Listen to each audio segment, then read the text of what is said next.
मंगलकारी इस पावन बेला में आप सभी महानुभाव मंगल सुप्रभात के लिए आए हैं। हाथ जोड़ करके बैठे और समूचे ब्रह्मांड में पंच दिव्य शक्तियाँ समाहित है, उन्हें अपने हृदय वेदिका पर विराजमान करेंगे, गाएंगे सभी। नमो अरिहंताणो, नमो अरिहंताणो,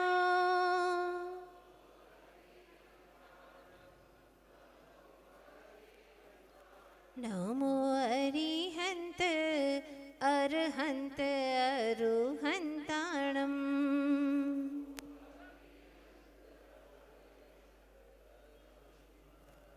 नमो सीताणो, नमो सीताणो,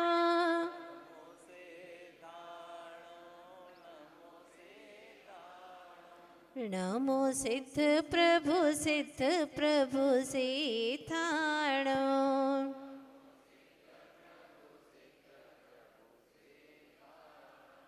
नमो आईरियाणो, नमो आईरियाणो,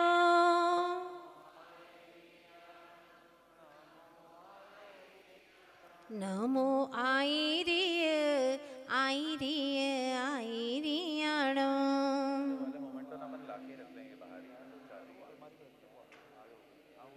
नमो वच्छायाणो, नमो वच्छायाणो,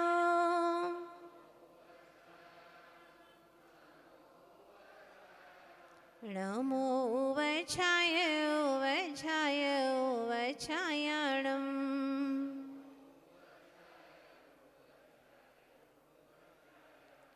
नमो सव्वे साहुणो लोये सव्वे साहुणो,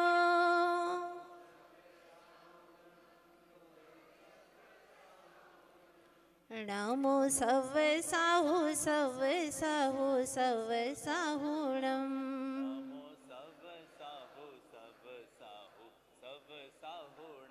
नमो गुरु मंगलो, नमो गुरु मंगलो,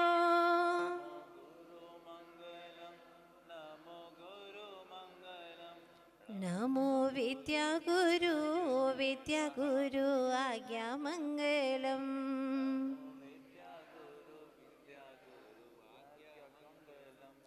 आदि तीर्थंकर श्री आदिनाथ भगवान की, चैतन्य चमत्कारी श्री पार्श्वनाथ भगवान की, श्री 2400 तीर्थंकर भगवान की, संत शिरोमणि अध्यात्म योगी आचार्य गुरुदेव श्री विद्यासागर जी महाराज की, पर्वराज पर्यूषण महामहोत्सव की, उत्तम क्षमा धर्म की, बोली आरिका पूर्णमती माता जी की, बोली आरिका संघ की।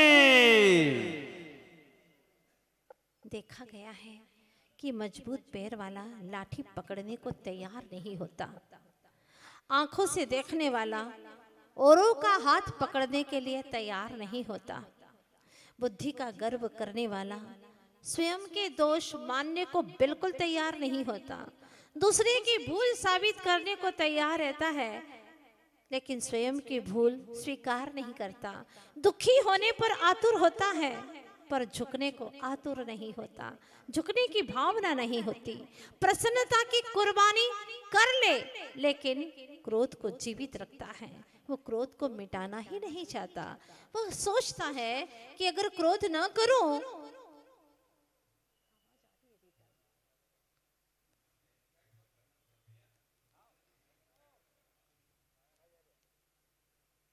तो सामने वालों को कैसे सुधार पाऊंगा, और फिर मुझे क्रोध ऐसे ही थोड़ी आता है, अगर कोई अन्याय करता है, गलती करता है तब मुझे क्रोध आता है, दूसरे के अन्याय पर क्रोध करना क्या घोर अन्याय नहीं है? सोचिएगा, दूसरे के अन्याय करने पर अगर हमें क्रोध आता है तो क्या हमारी आत्मा पर यह घोर अन्याय नहीं है? अगर दूसरा कोई गलती करता है और हमें क्रोध आता है तो क्या क्रोध करना महागलती नहीं है? मगर अफसोस हमें अपनी गलतियां समझ में आती ही नहीं हैं। इसीलिए अपनी गलतियों को समझने के लिए, अपने अवगुणों को निकालने के लिए, अपनी बुराइयों को मिटा देने के लिए ये महापर्व आया है। भीतर की ओर झांकने का, अंतर के ज्ञान गवाक्ष में झांकने का अवसर आया है। यूँ तो दुनिया में कई कई पर्व आते हैं, कई त्योहार आते हैं। कुछ ऐसे हैं कि जो सामयिक है, समय से संबंध रखते हैं, तात्कालिक जिसे कहते हैं, जो कि व्यक्तियों से और घटनाओं से संबंध रखते हैं। जैसे महावीर जयंती है, ये व्यक्ति विशेष से संबंध रखती है। भगवान महावीर स्वामी से संबंध रखने वाला दिन है महावीर जयंती। दीपावली भगवान महावीर का मोक्ष कल्याण का दिन है। रामनवमी, जन्माष्टमी, ये सब तात्कालिक पर्व माने जाते हैं। दूसरे हैं घटना से संबंधित, जैसे रक्षाबंधन, अक्षय तृतीया, होलिका आदि आदि। ये सारे के सारे त्योहार किसी घटना से संबंध रखते हैं। एक घटना के बाद में कोई और विशेष घटना घट जाए तो उन घटनाओं को भूल जाते हैं, फिर उस घटना के आधारित त्योहार मनाना शुरू कर देते हैं। एक महान व्यक्ति चला गया, काफी वर्ष बीत गए, तो फिर और दूसरे महान व्यक्ति आए, अब उनके नाम से त्योहार मनाना शुरू कर देते हैं। तो एक ये तात्कालिक त्योहार होते हैं, पर्व होते हैं। लेकिन दूसरे ऐसे पर्व हैं जो तात्कालिक नहीं है, त्रैकालिक होते हैं, शाश्वत होते हैं। ऐसा शाश्वत पर्व राज है हमारा 10 लक्षण महापर्व। जब लगातार 49 दिन तक कुवृष्टि होती है, पंचम काल का अंत हो जाता है, छठे काल का अंत हो जाता है। उस छठे काल के अंत होने के बाद में जब 49 दिन तक सुवृष्टि होना प्रारंभ हो जाती है, 49 दिन तक लगातार सुवृष्टि होती है। श्रावण कृष्णा प्रतिपदा से 49 दिन तक, यानी भादो सुदी पंचमी अंतिम दिन है, सब जगह सुगंध और सुहद वातावरण छा जाता है। ऐसी स्थिति में जो विद्याधरों ने और देवों ने गुफाओं में 72 युगल को रखा था या कुछ युगल को सुरक्षित करके रखा था, वो सब बाहर आ जाते हैं और आपस में क्षमा याचना करते हैं। वो आज का दिन है, वैसे चतुर्थी है लेकिन पंचमी से ही शुरू होते हैं तिथि घटने की वजह से। तो पंचमी के दिन सब जीव आपस में क्षमा याचना करते हैं। देखा क्रोध का, बुराई का और गलतियों का अंजाम देखा, सारी वृष्टि का विनाश हो गया, सारी सृष्टि का विनाश हो गया। इसीलिए आज से हम क्षमा धारण करते हैं। सब जीव उत्तम क्षमा, उत्तम क्षमा, उत्तम क्षमा। अब हम कभी भी ऐसी गलतियां नहीं करेंगे और सृष्टि का शुभारंभ हो जाता है। और वह शुभारंभ होता है सम्मेद शिखर तीर्थ राज से, जो हमारा शाश्वत तीर्थ राज है। इस तरह से आज से यह पर्वराज पर्युषण महोत्सव शुरू हो जाते हैं। एक ही दिन धर्म मना सकते हैं ना, 10 दिन की क्या जरूरत है। जैसे आम आदमी की परीक्षा जब आप करते हैं तो अनेक लक्षणों से करते हैं। ये बोली चाली में कैसा है, इसका व्यवहार कैसा है, हाँ, और उसका देखो पिछला क्या है जीवन, ये सब कुछ देखो। अगर किसी को पैसा देना भी है तो आप सोच समझ करके देते हैं, कितने लक्षणों से उसकी परीक्षा करते हैं। तो फिर हमें तो अपने आप को समझना है, जानना है, अपनी आत्मा की अनुभूति करना है। सबसे बड़ा कार्य है अपने आप को पा जाना, अपने अनंत वैभव को देख लेना, उसको दर्शन कर लेना और उसमें रम जाना। ये सबसे बड़ा कार्य है। इसके लिए आचार्य भगवंतों ने 10 लक्षण बताए हैं। जिस प्रकार से मकान तो एक ही होता है लेकिन उसमें प्रवेश करने के अनेकों द्वार होते हैं। द्वार अनेक है लेकिन प्रवेश करेगा तो एक ही घर में प्रवेश करेगा ना। उसी प्रकार से लक्षण भले ही भिन्न भिन्न है लेकिन जब प्रवेश करता है तो वह निज ग्रह में ही प्रवेश करता है। जिस तरह से कक्षा तो एक ही है लेकिन सेक्शन अलग अलग हो जाते हैं, ठीक उसी प्रकार से धर्म तो एक ही है जो आत्मा का स्वभाव है, वत्थु सहावो धम्मो, लेकिन उसको भिन्न भिन्न 10 लक्षणों के माध्यम से बताया जा रहा है कि वास्तव में तुम अपने आप को पाना चाहते हो तो कैसे पाओ, कैसे यात्रा करो अपने अंतर जगत में, जिससे तुम्हें चैतन्य भवन में, अपने ज्ञान भवन में निवास करने का शाश्वत काल तक अवसर प्राप्त हुए हो जाए, एक पल के लिए भी तुम्हें दुख ना हो। तो जिस प्रकार से बीज होता है और उसको धरती में डाल देते हैं, तो धरती एक क्षमा का रूप मानी जाती है, सहिष्णुता का प्रतीक मानी जाती है, वह उत्तम क्षमा का रूप है। और फिर जब उस धरती के अंदर बीज को डाला जाता है और वह जितनी जितनी मृदु माटी में घुल मिल जाता है, मिलता चला जाता है, वह बीज अपने कड़ेपन को छोड़ करके मृदु हो जाता है। ऊपर से जल आदि उसकी बारिश होती है, वह बीज नरम होता है, मृदुता को पाता है और फिर उसमें अंकुर फूटता है। तो सीधा अंकुर फूटता है, वो आर्जव धर्म का प्रतीक है। और फिर सीधा अंकुर फूटने के बाद में आपने देखा होगा खेत के अंदर खरपतवार उग आती है, उसको लोग अलग कर देते हैं, वरना अच्छे से फसल नहीं आ सकती। इसीलिए उसकी सफाई करना शुचिता का प्रतीक है, उत्तम सोच का प्रतीक है। फिर कहीं वह छोटे छोटे पौधों का सत्य का दर्शन होने लगता है, यह सत्य के स्वरूप में है।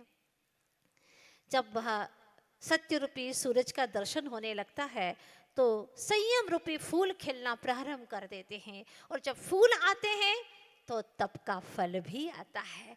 जब तप का फल आता है तो फिर वह अपने लिए नहीं रखता, वो त्याग कर देता है, उसे औरों के लिए प्रदान कर देता है। और जब प्रदान कर देता है तो जो आनंद होता है, जो सुख प्रतीत होता है, वह है आकिंचन्य। सब दे करके आकिंचन्य हो जाता है, किंचित भी अपने पास नहीं रखता, वह है आकिंचन्य। और आकिंचन्य होने के बाद में अपने ब्रह्म में आचरण करता है, रमण करता है, उसका नाम है ब्रह्मचर्य। इस प्रकार से दश धर्म का स्वरूप हमारे आचार्य भगवंतों ने हमें बताया है। जिनेंद्र भगवान की वाणी में आया है तो सीजन डे शुरू हो गए हैं। वर्ष भर का यह सीजन हमारे सामने आ गया है, जिसकी वर्ष भर से प्रतीक्षा करते हैं। लोग कहते हैं कि आखिर त्योहार और पर्वों में अंतर है क्या? क्या अंतर है? त्योहार और पर्वों में बहुत अंतर है। कभी आप विचार करो तो जो त्योहार होते हैं वो भोग प्रधान होते हैं, जबकि पर्व त्याग प्रधान हुआ करता है। त्योहार में भौतिक आनंद आता है, लेकिन पर्व में आत्मा का आनंद मिलता है।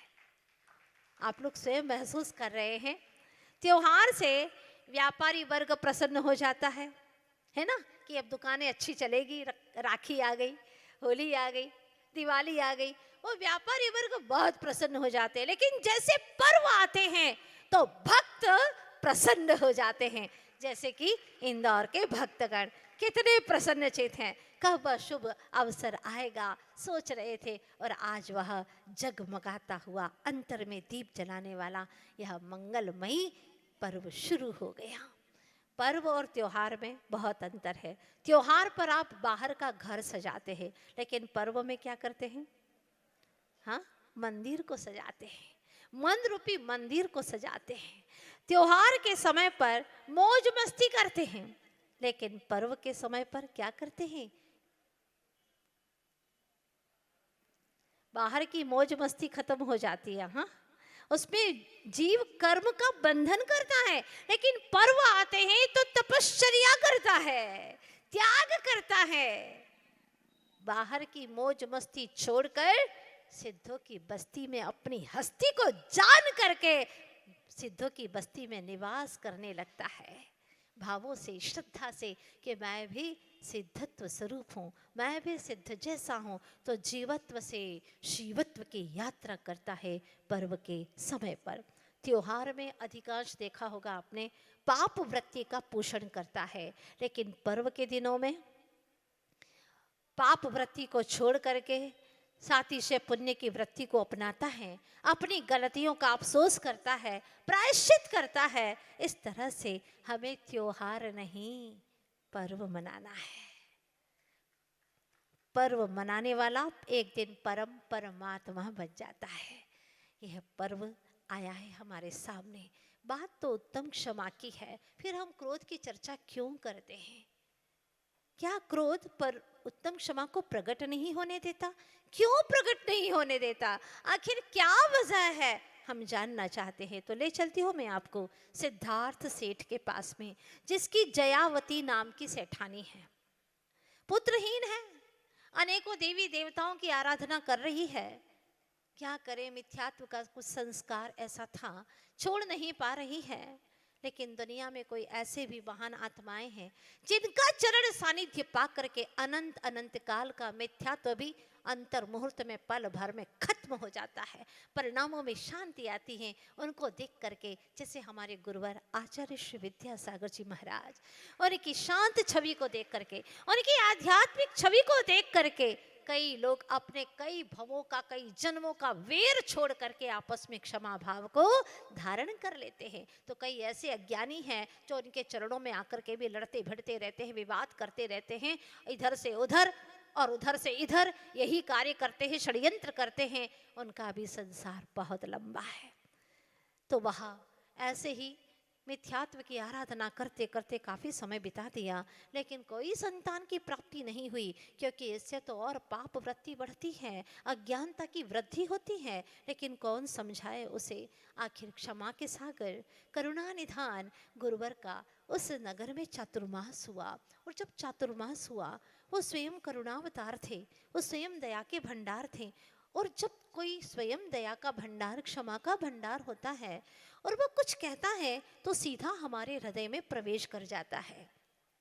कोई तीव्र रागी द्वेषी जीव, असंयमी जीव संयम का उपदेश दे तो आप लोग यही कहेंगे ना, भाई तो पहले अपने घर को देख, अपने हिये में झांक, तो स्वयं अपना जीवन सुधार, फिर हमें प्रवचन नहीं लेक्चर देने बाद में आना, यही कहेंगे ना आप लोग। पर वह तो करुणा के सागर थे। उन्होंने ऐसा प्रवचन दिया कि उस जयावती सेठानी को सम्यक दर्शन प्राप्त हो गया, प्रवचन श्रवण करते करते। और वह अपने ज्ञान भवन में जैसे विश्राम कर रही हो, बैठ गई आंखें मूंद कर, और उसने मुनिश्री के चरणों में निवेदन किया, आज से मेरा हमेशा हमेशा के लिए मिथ्यात्व का परित्याग है। चाहे प्राण चले जाए, मुझे बाहरी वैभव नहीं चाहिए, मुझे तो अंतरंग का वैभव चाहिए। अरे चेतन, कहाँ तो ज्ञान भवन में रहने वाला, कहाँ ज्ञान भवन का निवासी, केवल ज्ञान भवन का इतनी शाश्वत सत्ता तेरे पास में है। इसके बावजूद भी तूने अपने घर में कभी प्रवेश किया ही नहीं, अपनी चेतन ग्रह में, अपने ज्ञान भवन में कभी प्रवेश नहीं किया। फलतः अगर कोई मालिक अपने घर में नहीं रहता है तो वहां पर चोर डाकू लुटेरे आकर के अड्डा जमा लेते हैं, डेरा जमा लेते हैं। यही हुआ है अनंत अनंत काल से। हमारे चेतन ग्रह में, हमारे बोध भवन में बुराइयों ने डेरा डाल दिया है। क्रोध, मान, माया, लोभ, हिंसा, झूठ, चोरी, कुशिल, परिग्रह, इच्छाएं, नागिन, वो डेरा लगा करके डाल करके बैठी हुई है। और हम हैं कि हम डरते रहते हैं, क्या करें। चाहते तो हैं कि हम बिल्कुल क्रोध न करें, लेकिन वो क्या करें माता जी, माहौल ही ऐसा बन जाता है कि हमें तो गुस्सा करना पड़ता है। गुस्सा आ जाता है, कहते गुस्सा आ जाता, कहीं से आता है क्या? जैसे शरीर में विकार, मल मूत्र आदि के आते हैं, ऐसा क्रोध आता है? नहीं, हम करते हैं, और करते भी उसके ऊपर हैं, उसके ऊपर गुस्सा करते हैं जहां हम करने की क्षमता रखते हैं। जॉब कर रहे हैं, बॉस ने डांट दिया, आपकी बिल्कुल गलती नहीं थी। हाँ, वहां दहलान में एक कुत्ता आकर के मर गया, और आप जैसे ही पहुंचे बॉस ने आपके ऊपर गुस्सा कर दिया। दुर्गंध आ रही थी कुत्ते की, लेकिन गुस्सा कर दिया आपके ऊपर। क्या आपकी इतनी हिम्मत है कि बॉस को कह दो, ए चुप रहो, गुस्सा दिखाने की जरूरत नहीं है वरना देख लेंगे तुम्हें? बोलो, कहोगे क्या? नहीं कहोगे। क्यों? क्यों नहीं कहोगे? क्योंकि अगर गुस्सा कर दिया ना तो अनर्थ हो जाएगा, इसलिए वहां गुस्सा नहीं करोगे, जहां चलती है वहीं पर गुस्सा करोगे। तो घर आकर के पत्नी के ऊपर गुस्सा निकाल दिया। अब पत्नी ने सारा गुस्सा अपने बच्चे के ऊपर निकाल दिया, पीटा उसको। अब बच्चा किसको पीटे? जितने भी खिलौने थे सारे के सारे पीट डाले उसने। गुस्सा निकाल रहा है, बड़ों से सीख रहा है। जैसा हमारे बड़े बुजुर्ग कर रहे हैं वैसा वो भी कर रहा है। क्या हुआ अंत तो गत्वा, क्रोध का परिणाम क्या हुआ? तहस नहस हो गया। पति ने घर आकर के 10,000 रुपये पत्नी को दिए, लो पेमेंट आया है, ले लो। खुश खुश होकर के दिए। बच्चा वहाँ पर बैठा हुआ था, 2 साल का 2.5 साल का बच्चा, और माँ कुछ काम से गैस खुला छोड़ करके अंदर गई और बच्चे ने वो 10,000 रुपये देखे, हाथ में लिए और ऐसे रख दिए जलते गैस के ऊपर। इतना खुश हुआ, इतना खुश हुआ, आहा कितने अच्छे जल रहे हैं, कितनी अच्छी लो जल रही है, बड़ा खुश बच्चा। और जैसे माँ आई उसने देखा, इतना जोर से मारा, इतना जोर से मारा, बच्चे के बाल गैस पर लगे, वो जलने लगा, पूरा शरीर कपड़ों पर आग लग गई और बच्चा धू धू करने जलने लगा। पति आया, देखा ये क्या किया, घोर अनर्थ, ये क्या किया तूने? वहां चाकू रखा हुआ था, इकलौता बेटा था, कुछ होश रहा नहीं, बोध रहा नहीं, क्योंकि क्रोध बोध को आने नहीं देता। बस चाकू उठाया और पत्नी के गले में लगा दिया। उसी वक्त पत्नी का प्राणांत हो गया। पुलिस आ गई, उसको पकड़ करके ले गई, जेल में कैद कर दिया। क्या हो गया पल भर के अंदर, क्या हो गया? ये क्रोध का दुष्परिणाम। ओहो, काश थोड़ी सी देर समझ लेते, संभल लेते, लेकिन समझ नहीं पाया, संभल नहीं पाया। उसका ये दुष्परिणाम हुआ कि सारा घर तबाह हो गया, खत्म हो गया।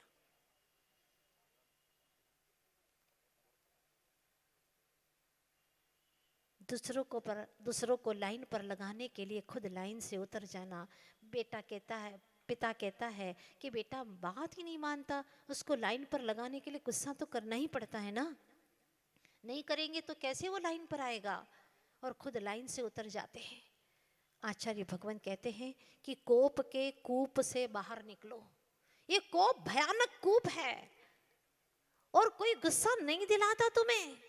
हमारे अंदर गुस्सा है, भरा हुआ है, बस थोड़ा सा एक बारूद चाहिए, कोई निमित्त चाहिए। आचार्य भगवत पाद कुंद कुंद स्वामी ने एक गाथा लिखी है समयसार ग्रंथ राज में। कोहोर्णार्णं नहवदे जम्हा कोहोर्न नाने किंची तम्हार्णं अर्णम को हम जिना भिंती। कोहोर्णार्णं न हवदे, क्या समझाते बड़े प्रेम से। हे चेतनात्माओं, क्रोध है ना, वो ज्ञान नहीं है, वो बोध नहीं है। जम्मा कोहर न नाणे किंची, क्योंकि क्रोध प्रकृति जो है, पुद्गल प्रकृति, वो कुछ नहीं जानती। और क्रोध प्रकृति जब उदय में आती है और उस उदय पर जीव हावी नहीं हो पाता, क्रोध हावी हो जाता है उसके ऊपर, मतलब क्रोध का उदय जीत जाता है और जीव हार जाता है। ऐसे क्षणों में वह समझ नहीं पाता, समझ नहीं पाता, हित अहित का उसे भान नहीं रहता। क्या मेरे लिए श्रेयस्कर है, क्या अश्रेयस्कर है, क्या करणीय है, क्या अकरणीय है, वह कुछ नहीं समझ पाता। और ऐसी स्थिति में वह अपना आपा खो बैठता है। आपने देखा होगा, क्रोध में तन तो शक्तिशाली होता है लेकिन मन कमजोर पड़ जाता है। ये इसकी तासीर है क्रोध की, कि तन तो शक्तिशाली हो जाता है, बड़ा ही ताकतवर हो जाता है। पता नहीं कहां से इतनी शक्ति आ जाती है क्रोध के क्षणों में, बहुत ताकत आ जाती है, बड़े से बड़ी चीज को उठा लेते हैं। ये क्रोध की ताकत है, लेकिन मन बहुत कमजोर हो जाता है। क्रोध आ जाए, थोड़ी सी देर पोस्टपोन करो उस क्रोध को।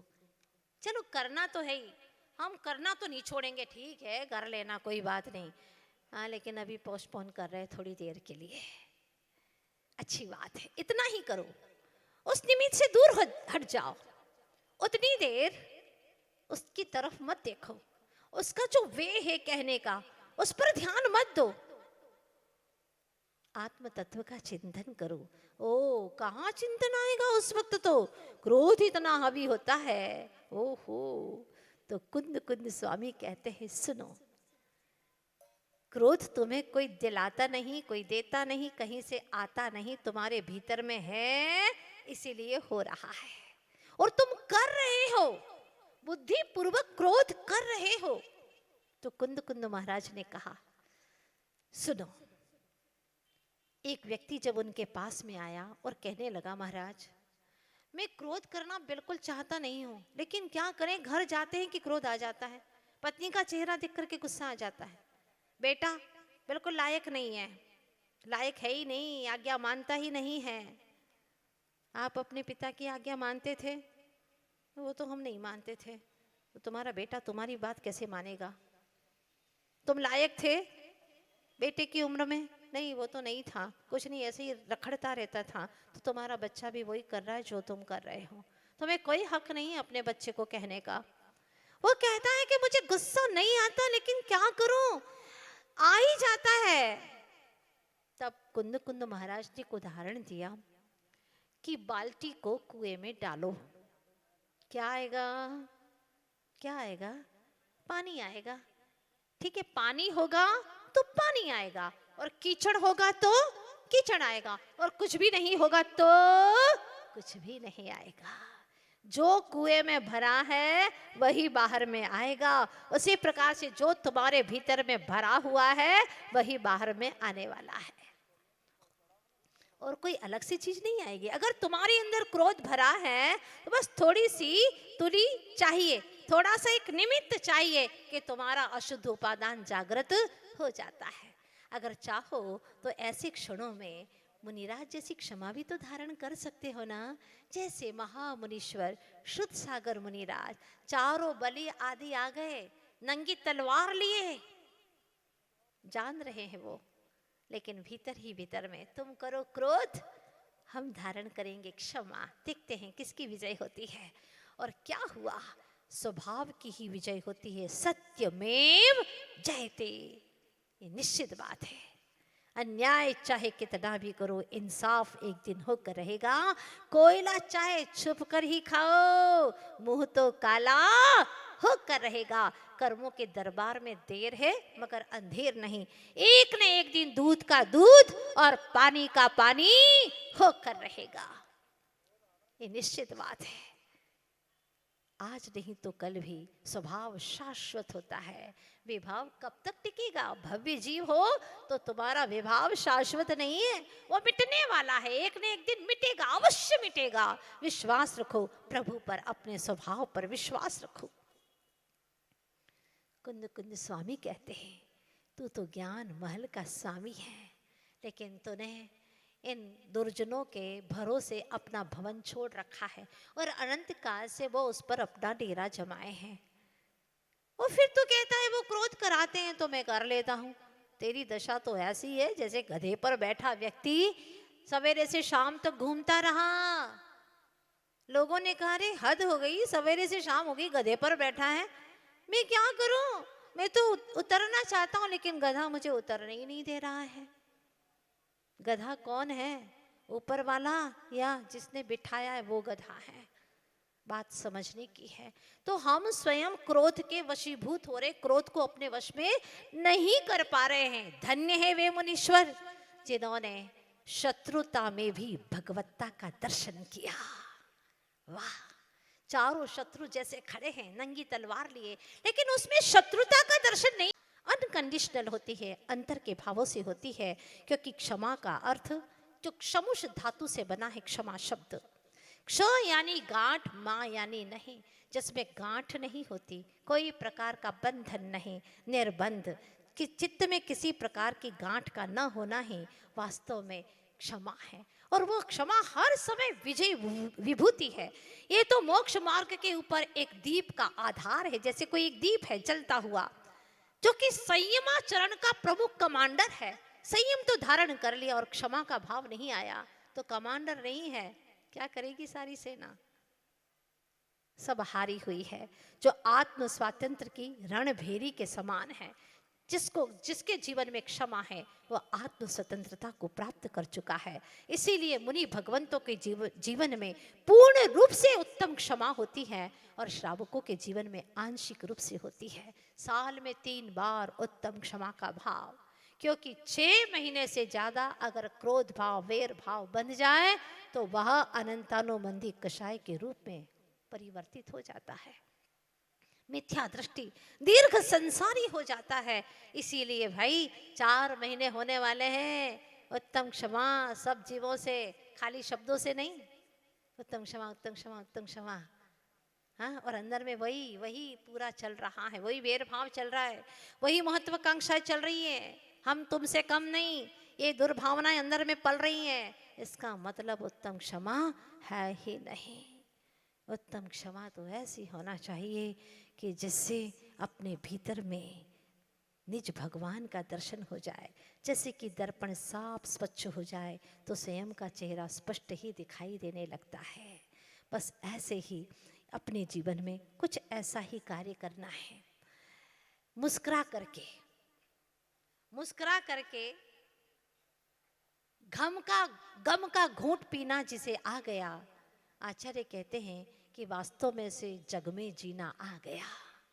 जो मुस्कुरा करके गम के घूंट पी लेता है और उसको क्षमा कर देता है। जिस तरह से व्यक्ति पूजा घर में बैठा हुआ है और अचानक कोई अनजान व्यक्ति जूते पहन करके पूजा घर तक आ जाता है, गुस्सा तो बहुत आता है, लेकिन गुस्सा करोगे तो अपना घाटा है। वह व्यक्ति अपने आप का संतुलन बना करके कहता है, देखो जी आपको कितना स्नेह है मुझसे, हाँ बहुत स्नेह है, इतना स्नेह था, इतना प्रेम था कि आप बिना जूते चप्पल उतारे ही यहाँ तक आ गए।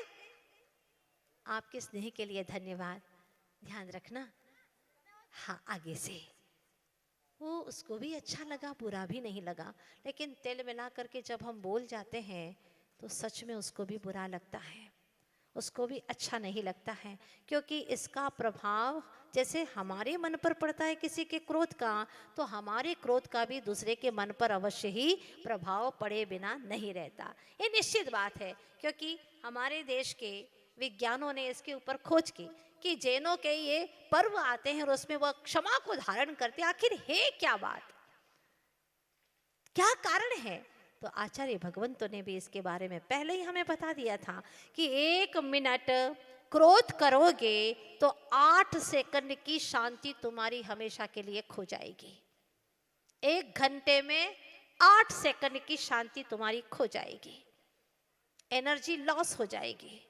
जिस प्रकार से 2 घंटे शारीरिक श्रम करने से जितनी ऊर्जा नष्ट होती है, उतनी ऊर्जा मात्र 15 मिनट क्रोध में ही नष्ट हो जाती है।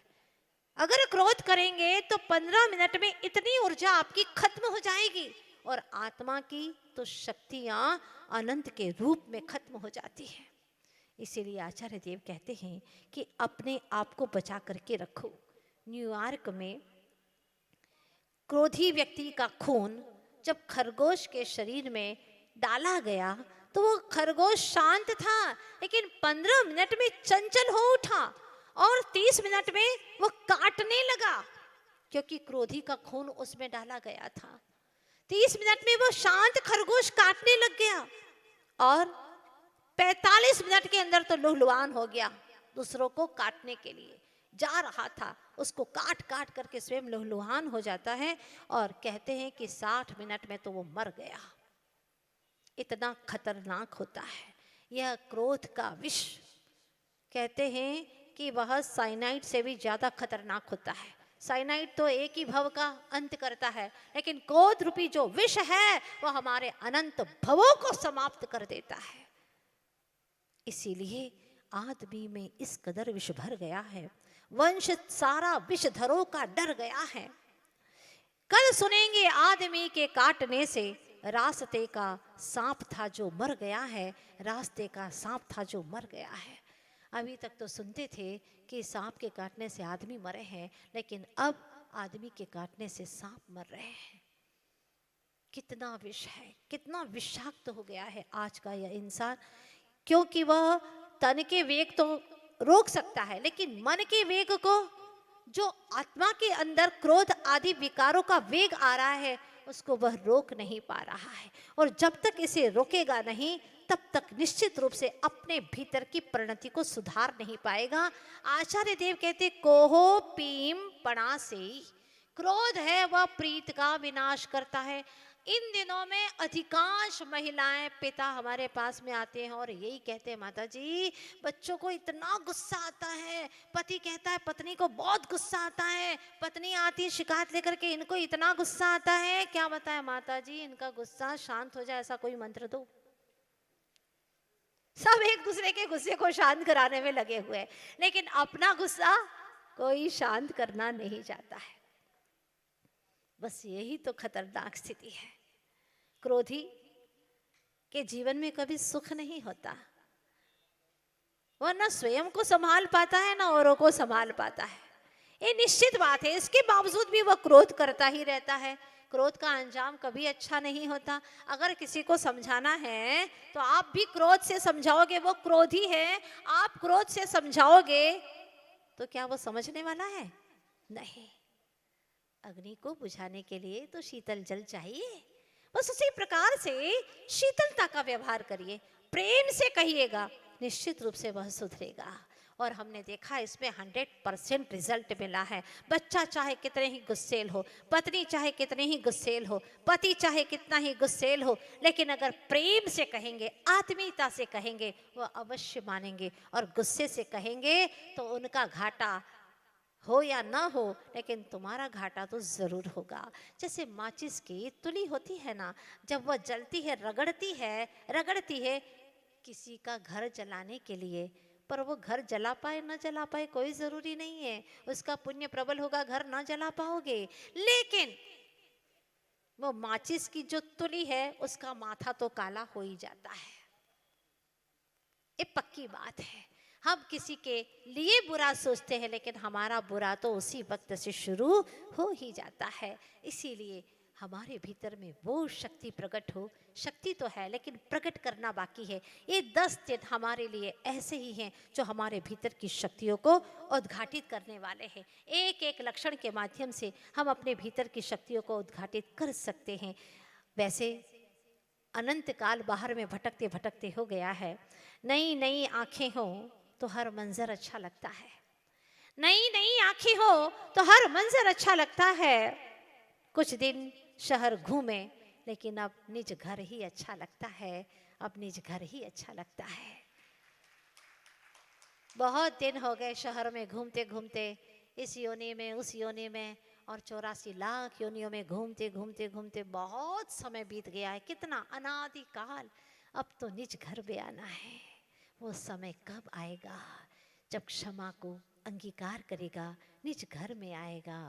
हम तो कब न निज घर आए, पर घर फिरत बहुत दिन बीते, पर घर फिरत बहुत दिन बीते, नाम अनेक धराए, हम तो कब न निज घर आए। अभी तक तो निज घर में नहीं आए हैं, लेकिन अब आसार नजर आ रहे हैं निज घर में आने के। हाँ, यही पंथ है, क्षमा को धारण करेंगे। अगर हमसे कई बार गलतियां हो जाती हैं, हुई हैं, नहीं हुई होती तो आज तक हम भटके न होते, लेकिन अब अंतर मन से आज से एक एक को स्मरण करके क्षमा का भाव धारण करेंगे। वो चाहे कैसा भी हो, हम उसे बदल नहीं सकते, लेकिन हाँ, अपने आप को हम अवश्य ही बदल सकते हैं। जिस तरह से आप लोग सोच रहे थे, भूल तो नहीं गए ना वो सेठानी की चर्चा? हाँ, आ जाइए अब पुनः। जो जयावती सेठानी, उसने सारे मिथ्यात्व को छोड़ दिया था और क्षमा आदि 10 धर्मों को एक एक अंश रूप में अपने भीतर में धारण कर लिया। शांत स्वभावी, निरंतर धर्माभ्यास करती, 6 आवश्यकों का पालन करती, और उस पुण्य के प्रभाव से, धर्म के प्रभाव से उसका सारा पाप दूर होने लगा और उसके जीवन में पुण्य का तीव्र उदय आया और उसने एक सुंदर पुत्र को जन्म दिया। पुत्र होते ही क्या होता है देखिएगा। जो पिता थे सिद्धार्थ, वो मुनि बन जाते हैं।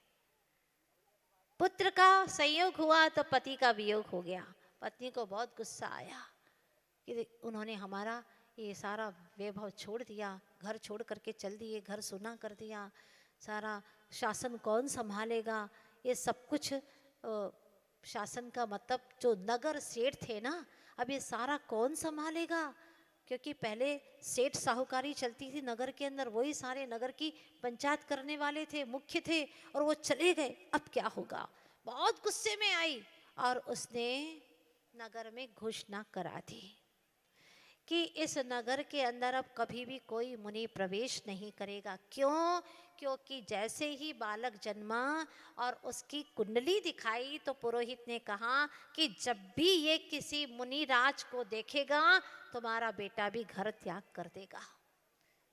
तो माँ ने राग से द्वेष भाव उत्पन्न करके सारे मुनियों को नगर में प्रवेश करने के लिए ही वहां पर घोषणा करवा दी, कोई भी मुनि इस नगर में प्रवेश नहीं करेगा। सुकौशल बड़े हो जाते हैं जिनका नाम सुकौशल रखा गया। 32 कन्याओं से विवाह हो गया। एक दिन अपने घर की अट्टालिका के ऊपरी छत पर बैठे हुए थे, धाई भी बैठी थी और पूरी पत्नियां भी वहां पर बैठी हुई थी। क्या होता है, अचानक एक मुनि नगर की ओर प्रवेश करते हुए दिखाई दिए। बहुत करीब से दिखाई दे रहे थे, बस नगर के मुख्य मार्ग में, मुख्य द्वार में प्रवेश ही करने वाले थे कि सिपाही उन्हें रोक देते हैं कि मुनि का प्रवेश वर्जित है इस नगर में। और सुकौशल स्वामी ऊपर से देख रहे हैं, उनकी पत्नियां देख रही है, धाय माँ देख रही है। तब वह पूछते हैं धाय माँ से, अपनी माँ से, कि माँ इन्हें आने से क्यों इनकार कर दिया। उनकी अपनी माँ कहती है, बेटा ये जो है ना वह मुनि नहीं, ये तो भिखारी है। मन ही मन सोचती है, मुनि कैसे कह दूं, ये तो भिखारी है, भिखारी। और अपने इस ऐसे अटूट वैभव वाले इस नगर में भिखारी कैसे प्रवेश कर सकता है, इसलिए भिखारियों को प्रवेश वर्जित है यहाँ पर। जैसे ये बात सुनी धाय माँ को बहुत दुख लगा कि जो इतना बड़ा सेठ था, इनका स्वामी था, उसे ये सेठानी कह रही है कि ये भिखारी है। ये अच्छी बात नहीं है, ये अच्छी बात नहीं है, ये अशुभ है शब्द। और उसकी आंखों में आंसू टपक जाते हैं, क्योंकि स्वामी भक्ति तो थी ही उसे, उसकी आंखों में आंसू आ जाते हैं। माँ तो वहाँ से चली जाती है, लेकिन धाय माँ की आंखों में आंसू देखते ही सुकौशल जी पूछते हैं, माँ आज आपकी आंखों में आंसू कैसे? क्या किसी ने आपके लिए कटु वचन कहा है? किसी ने आपके ऊपर कुछ गलत कार्य किया है? बताओ माँ, क्या हो गया आपको, आप क्यों रो रही हैं? कुछ नहीं बेटा, कुछ नहीं। नहीं, आपको सच बताना होगा, वरना मैं अन्न जल का त्याग कर रहा हूँ। वह डरी, कहीं अन्न जल का त्याग कर देंगे तो बहुत अनर्थ हो जाएगा। तब वह कहती है, सच बात को बेटा, ये तुम्हारे पिताश्री हैं। जैसे तुम्हारा जन्म हुआ था उन्होंने मुनित्व को अंगीकार कर लिया, ये महा तपस्वी मुनिराज हैं। लेकिन ऐसी ऐसी घटना घटी थी तो पुरोहित ने कहा था और माँ ने नगर में साधु का प्रवेश वर्जित कर दिया है। ओहो, मेरे पिताश्री, मैं अवश्य उनसे मिलूंगा। बस एकांत देख करके मुनिराज के शरण में चले जाते हैं और वहां जाकर के उनका दिव्य प्रवचन सुनते हैं। वैराग्य का प्रवचन सुन करके उन्हें भी वैराग्य हो जाता है। घर आते हैं और अपनी जो पत्नी थी वो गर्भवती थी, अभी संतान नहीं हुई है। उस गर्भ के वहाँ पर ही, अर्थात वह बच्चे को बस संकल्पित कर देते हैं कि मैं इसको यहीं से ही भावना पूर्वक, संकल्प पूर्वक उसको तिलक करता हूँ कि वह अब राज्य शासन को संभालेगा। और बिना कुछ सोचे, बिना कुछ कहे चल देते हैं। तीव्र तपस्या करते हैं, कठोर तपस्या करते हैं। इधर से वह माँ मरण करके, राग के वशीभूत होकर के, क्रोध के वशीभूत होकर के मुनिराज की मुद्रा ही उन्हें अच्छी नहीं लगती और वह क्रोध के वशीभूत होकर के शेरनी का रूप धारण तो कर ही लेती है, मर करके शेरनी बन जाती है।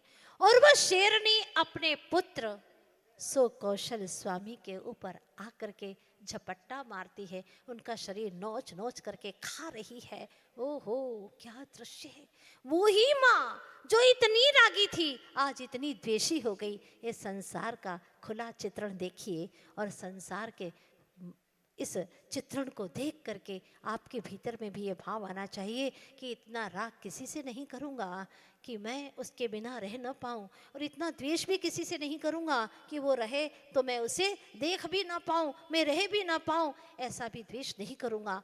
लेकिन क्या हुआ, उस शेरनी ने ऐसा तीव्र कर्म बांधा, लेकिन मुनिराज ने उसके प्रति कोई शत्रुता धारण नहीं की, उसके अंदर भी शत्रुता नहीं भगवत्ता का दर्शन किया। आज नहीं तो कल ये भी भगवान आत्मा है, कल भगवान हो सकती है।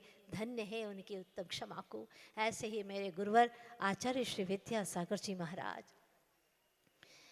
कई लोगों ने उनके अपने जीवन में कुछ भी कहा हो, कैसा भी बर्ताव किया हो, लेकिन मैंने आज तक इतने वर्ष हो गए लेकिन गुरुदेव के मुख से कभी उनके बारे में कभी कोई शब्द नहीं सुना कि उन्होंने ऐसा कहा। अगर कोई जा करके सुनाता है तो आचार्य भगवान कहते हैं नहीं नहीं ऐसा नहीं कहना, ऐसी कोई चर्चा नहीं करना। उनके भीतर में कहीं से भी उसके प्रति क्रोध का भाव नहीं आता। धन्य है ऐसे क्षमा के सागर गुरुवर आचार्य श्री विद्यासागर जी महाराज को अनंतों बार प्रणाम करने का मन होता है। भगवान ऐसी क्षमा हमारे जीवन में भी आए, हमारा कोई शत्रु न रहे, हर पल के लिए अपने परिणामों की निगरानी रखें। और वह जिस तरह से सुकौशल जी क्रोध को त्याग करते हुए अपने स्वभाव रूप क्षमा में निरंतर गतिमान है, प्रवाहमान है, मोक्ष मार्ग की ओर बढ़ते चले जा रहे हैं। आज पहला दिन है आपके यहाँ पर पर्वराज पर्युषण महामहोत्सव का। अपने भीतर में ऐसी क्षमा का प्रवाह बहे, इसके लिए 24 घंटे में आपको एक नियम दिया जाएगा जिसको हर किसी श्रोतागण को पालन करना अनिवार्य है, चाहे शिविरार्थी हो अथवा ना हो, सभी लोग पालन करेंगे ना। पीछे से भी बहुत अच्छा। तो बहुत छोटी सी बात है, 24 घंटे में हमें बहुत ही संभल करके चलना है। उत्तम क्षमा का हमारे जीवन में भी प्रादुर्भाव हो, इसके लिए छोटा सा काम करना है आपको। किसी को भी तू नहीं कहना है, आप कह के पुकारना है। छोटी सी शुरुआत आप सब लोगों के लिए नियम है, यहाँ आप सब लोगों के लिए है। तू नहीं कहेंगे, बच्चा भी है, 24 घंटा सिर्फ, इससे आपके वचन बिल्कुल संतुलित हो जाएंगे। वचनों से संतुलन शुरू करना है ताकि मन में भी आपका संतुलन बना रहे। और कदाचित अभी तक हैबिचुअल तो थे ही, संस्कारी थे, और अगर कभी आ गया तो क्या करेंगे, एक माला फेरेंगे नमोकार मंत्र की। एक बार तू निकला, एक बार नमोकार मंत्र, दूसरी बार निकला 2 नमोकार मंत्र, और जो जितनी माला फेरेंगे यहाँ आएंगे उनको हम उपहार भी देंगे। इससे पता तो चलेगा कि हम अपनी वचन प्रवृत्ति पर संतुलन बना भी पा रहे हैं कि नहीं बना पा रहे हैं।